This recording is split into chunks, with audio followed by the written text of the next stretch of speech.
Okay, good afternoon everyone, and welcome to our latest free webinar.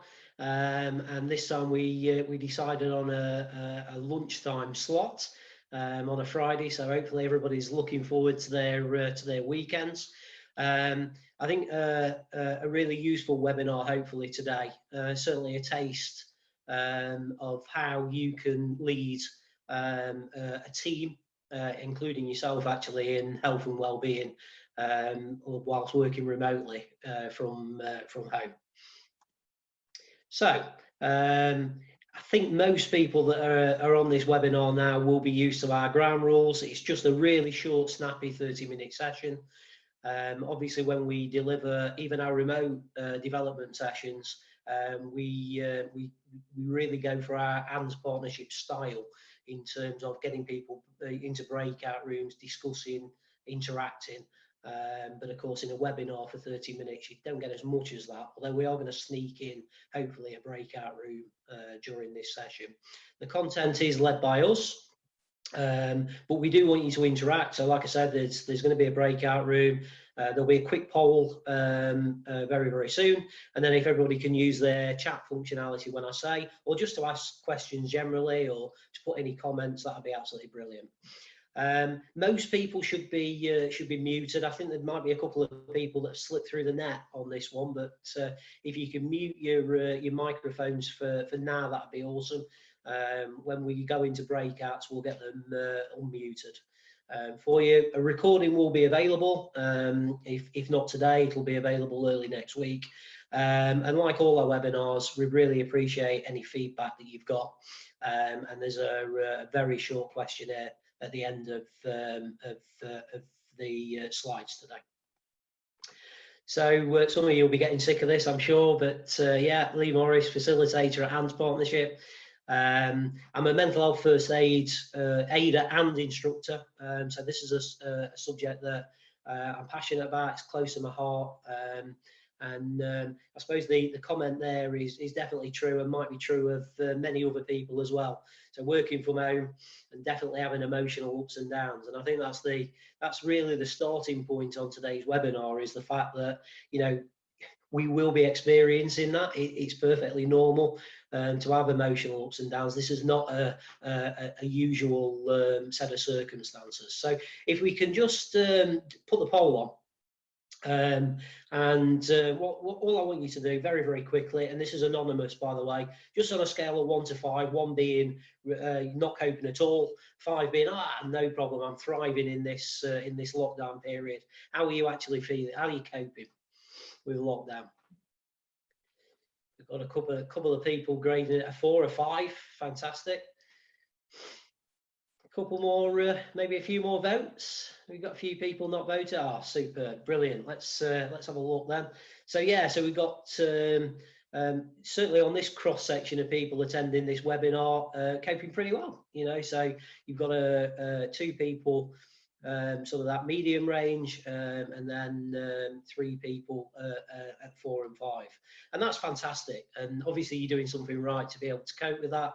I guess it's about keeping that up, but also being able to share that with the rest of your team as well. So we can sort of share in the poll now, and we will we'll crack on with the session. So first thing that I wanted to run through is why we want to focus on health and wellbeing at this time. I think most people will know that there's a real emphasis now on wellbeing, and particularly mental health. Before the coronavirus outbreak, you know, there's at least 1 in 4 people will suffer some kind of mental ill health during their lifetime, and it is about being able to focus on this in the workplace as well. So I know there's a lot of initiatives at work, but this is an unusual situation, and for me, it makes health and wellbeing even more crucial to manage during this time. So there's been a few sort of polls and surveys out there. I've picked out a couple there. So 36% of people that were polled said that the pandemic has had a serious impact on their mental health. So over 1/3 of people 31% of people saying they're sleeping less because of coronavirus related anxiety. So the snapshot of today's quick poll that we ran, it may, I think there may well be more people in the workplace that are sort of going through the emotional ups and downs, if you like, than maybe what we've got on the webinar today. It's normal to feel all kinds of emotions through this period. So some that I've picked out, people may well be feeling anxious about their jobs, anxious about money, whatever it is, their families, the illness itself. People could start to feel pressurized and that turn into stress. Might be feeling lonely. I mean, we've got to make sure that we're thinking about people that may well be self-isolating and in lockdown on their own as well, and that can bring out mental ill health. Might even be bored. I'm not at the minute, busier than ever, but there could be a feeling of boredom out there as well. Guilty. I think that's something that I sometimes feel. I'm not out there on the front line. NHS and key workers doing an unbelievable job, and sometimes I do feel a little bit guilty in this situation. Some people may well be scared as well, and I think I'm scratching the surface here. I'm not going too much into certain situations, but I think we have got to be aware that loneliness is on the up, domestic violence is on the up, and people having suicidal thoughts. So it is something to to consider. I'm sure I'm certainly not an expert and qualified to give advice or diagnose mental ill health, but actually it's just about having an awareness of what might be going through people's minds during this period. People might be frustrated as well, sort of stuck in the house, and really wanting to get back to normality. And you might get people that are feeling sad. People might be bursting into tears, and it is about us as leaders recognizing that everybody's different. Everybody's going to go through this change. People will have seen the change curve, if you like, and everybody's at different places and have different triggers, really. So the first thing that I would definitely say is leading health and wellbeing starts with you. So if you're not in the best possible shape, then how are others supposed to be in good shape as well? So a few key points. Every Mind Matters is a really good part of NHS's website. So if anybody's not discovered that yet, it can be really, really useful. So working from home. So a few top tips. Establish your own routine. Is really, really important. Yeah, you can work flexibly, but I think having a routine at the start is really, really important, start of each day. Try and make a dedicated workspace. It might be difficult for people to do that. I'm in the corner of my kitchen, which is a bit of a thoroughfare for everybody else, but it really does help. And I suppose when we think about health and wellbeing as well, think about how you sit in, where your laptop or your computer is situated, because actually we're not just talking about emotional and mental health here, we're talking about physical health as well. So just bear that one in mind. Give yourself a break. I think is really, really key on this. It's really easy, it certainly is for me, to stay in front of my laptop for hours and hours on end. My Apple Watch gives me a bit of a buzz on the 10 to the hour if I've been sitting, and sometimes ignore that, but give yourself a regular break, I think, is really, really key. And with that in mind as well, get out and do your daily exercise, whatever that involves. It could be a walk, and getting some fresh air, I think, is really, really key. Stay connected, and that is staying connected with people at work, but also staying connected with family as well, and we'll talk more about that. But I think setting boundaries as well is really, one thing to bear in mind for yourself and others is that burnout could occur. You could be overworking, and I think set yourself some boundaries. Is there a finish time that you can stick to? And if so, stick to it. Start thinking longer term in terms of, we just had the announcement, we've got another 3 weeks on lockdown at least. It's thinking about ways, really, a bit of innovation, really, in terms of how working from home could be even better for you. And be kind to yourself. This is not a usual situation. You know, it's perfectly normal to have these feelings. So if you're struggling, and I suppose if anybody else is as well, some really useful top tips that I've dragged out. So staying connected with people, I think is really key on this. How do you do that? Well, we've got WhatsApp groups for our organisation, which I think are really useful. Having regular calls, I think is really key as well. To make sure that you are staying connected. I don't think you should force it all the time. So, you know, it might even be sort of voluntary calls. It might be virtual coffees, virtual lunches. But I think that's really key. I think it's important to talk about your worries as well. If you are concerned, you know, make sure that you are talking. And as a leader, make sure that you're the one that's actually doing the listening as well. Supporting and helping others actually through this can actually make you feel a lot better as well. So be there for people and offer help and guidance. Feel as prepared as you can do with this. You know what your workplace policies are, what the law is, whatever it might be. Feel as prepared as you can to get through this. Look after your body. You know, we know that there's a huge link between physical and mental well-being. So do everything you can to look after your body. I think this is such a key one, and it's definitely impacted me. Is, you know, try and stick to the facts. Try and restrict your social media. I just watch the news once a day now, just to catch up. But there's a lot of stuff on social media that we know goes around. Some of it true, some of it not true, and it can have a huge impact on your well-being and that of other people as well. Stay on top of difficult feelings, and I put control there with a question mark, and that's really around what you can control. Stick to the things you can control. We've got a webinar, I think it's in a couple of weeks, on COVID circles of influence, and they're really key for me.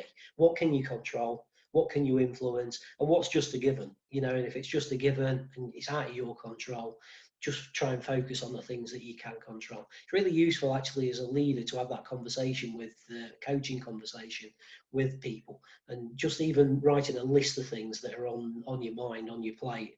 What can you control? What can you influence? And what's out of your control? Try and do things that you enjoy as well.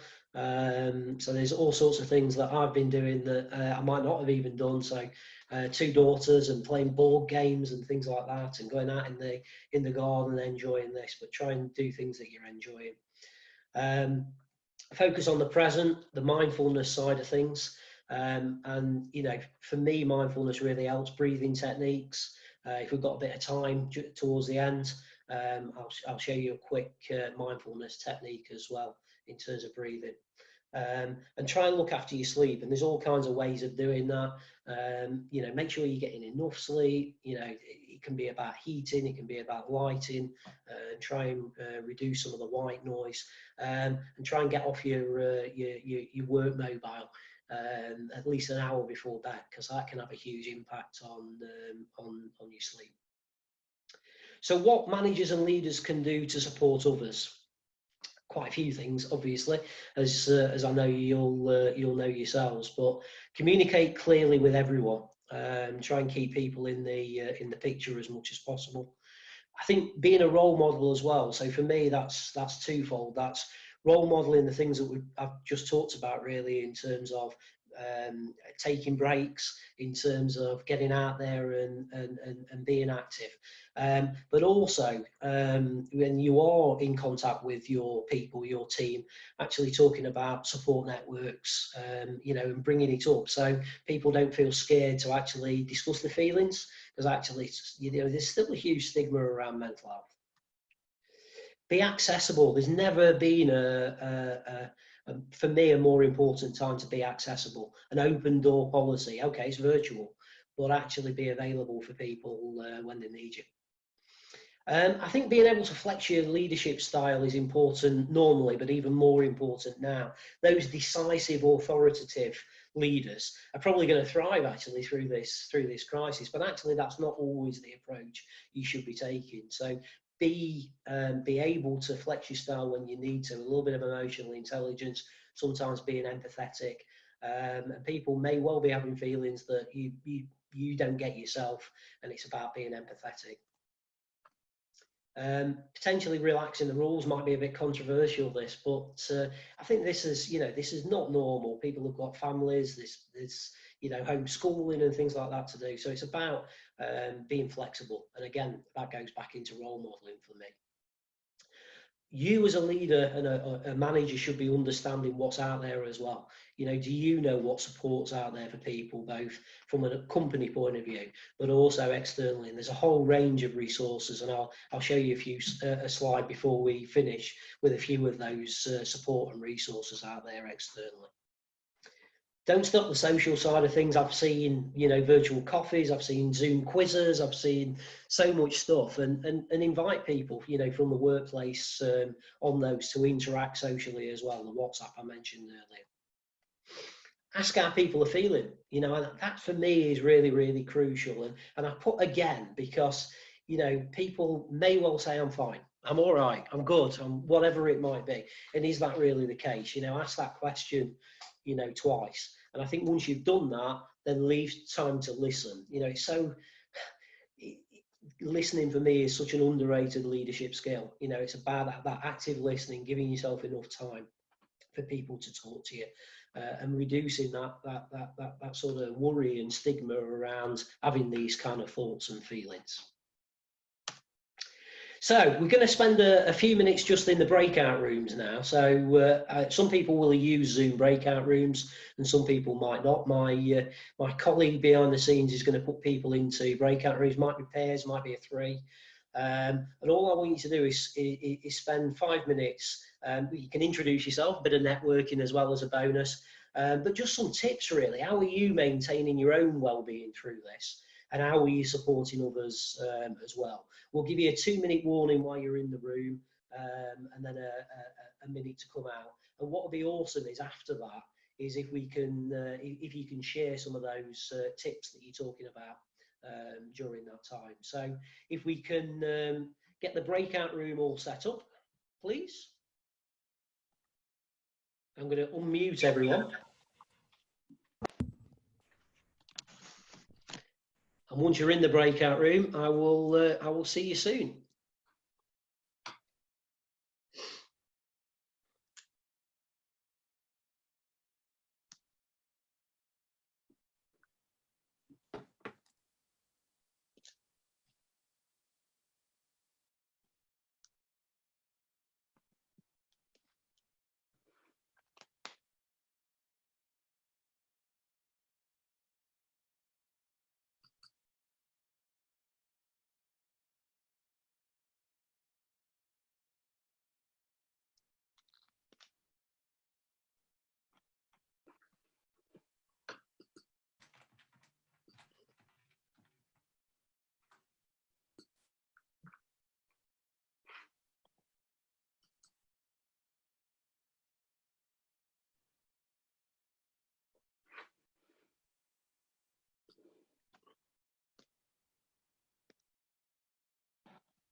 For anybody that's not joined, there should be a pop-up come up to ask you to join a breakout room.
Hey, mate.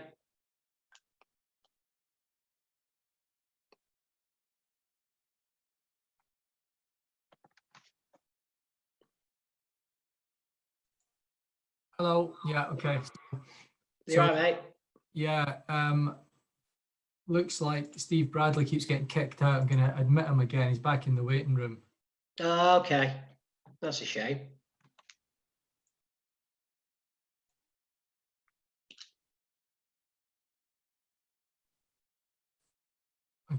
I'm going to put Steve in with Deborah.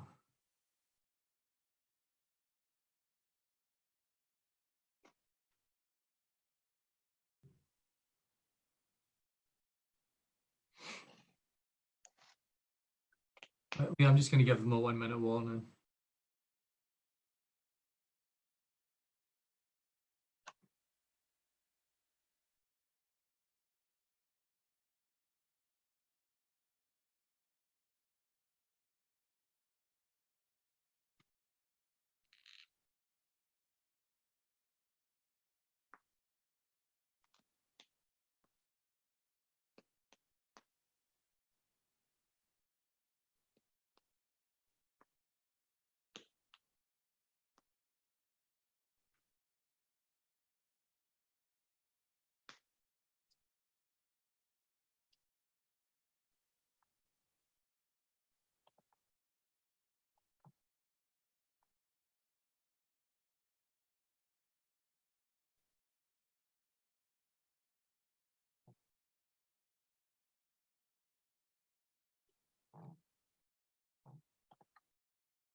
It's no problem, Steve. I knew you were having technical issues, and Deborah, I think Stephen, who kept getting kicked out, was your partner. So apologies for that.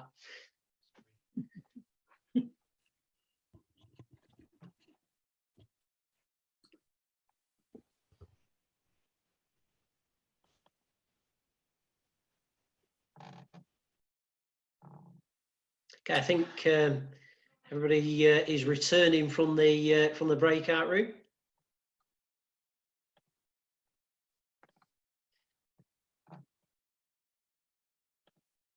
So what would be really, really useful now, just for the last few minutes, is to share some of the things. Now, if you didn't manage to talk at all, or didn't manage to do too much talking, it'd be brilliant just to provide a bit of help on chat. If you can just use chat to share any of your tips, anything that's helping you maintain your own well-being, and how you're able to support others, I'll read those out, and we can share them on chat. So just anything, even if it's a small thing that's really helping people through, that'd be really, really useful.